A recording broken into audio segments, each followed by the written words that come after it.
안녕하세요. 얼굴 디자이너 김성훈 원장입니다. 오늘은 하안검 수술과 앞광대 리프팅 수술을 왜 같이 하면 좋은지에 대해서 설명드려 보겠습니다.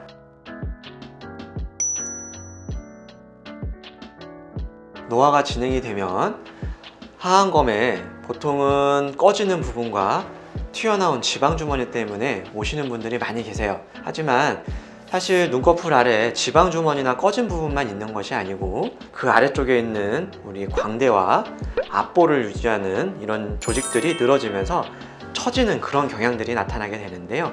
얼굴은 보다시피 수많은 지방 구획으로 구성이 되어 있어요.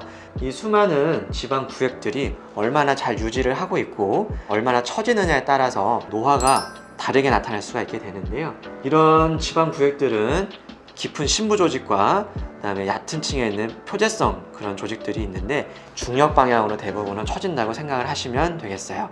눈썹에서 약간 꺼진 부분까지의 이 길이가 짧고 앞광대가 충분히 튀어나와서 팔자주름 위에 지방 구획이 별로 튀어나와 보이지 않는 이런 모습이 훨씬 젊어 보이는 모습이기 때문에 눈 밑에 지방 주머니가 불룩하게 나온다고 얘기들 하시고 그 밑에 앞광대 부분이 많이 꺼지고 팔자주름 위에가 튀어나오는 경향이 있어요. 그래서 이런 모습이 노화에 진행된 모습이라고 볼 수가 있겠어요.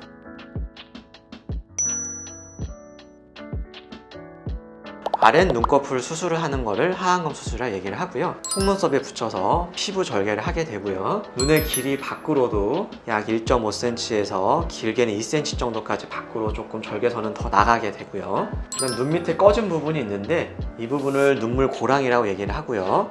이 눈물고랑은 뼈에서부터 피부까지 이어지는 조직이기 때문에 눈물고랑이 다시 파이지 않도록 이 부분을 박리를 해주게 되고요. 그리고 이 꺼진 눈물고랑 위쪽에 흔히 심술보라고 얘기하는 지방 조직이 튀어나오게 되는데 그 조직을 지방을 꺼내서 이렇게 눈물고랑에다가 채워주는 거를 지방 재배치라고 얘기를 합니다. 나이가 젊은 20대 또는 30대 부분에서는 지방 재배치만 해주는 수술을 진행을 하고 있지만 중년 이상에서는 이런 지방 재배치는 하안검 수술의 한 일부분이라고만 생각을 하시면 되겠고요. 그리고 이 지방이 튀어나온 부분은 튀어나오지 않도록 이 지방 주머니를 팽팽하게 잡아당겨주는 경막을 보강해주는 이런 수술도 같이 진행을 해야 되고요.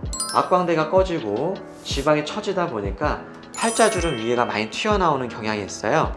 그래서 그 지방 구획을 끌어올려서 앞광대를 다시 통통하게 만들어주는 이런 부분을 앞광대 리프팅이라고 얘기를 하고요. 눈 주변 근육을 잡아당겨서 골막에 고정을 해줌으로 인해서 애교살을 다시 도톰하게 좀 만들어주고 이 부분이 좀 날렵하고 생기 있도록 잘 만들어주고요.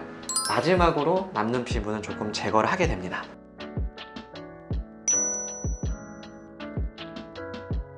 이 부분 수술하기 위해서 또 다른 절개를 하지 않고 같이 수술할 수 있다는 점이 첫 번째고요.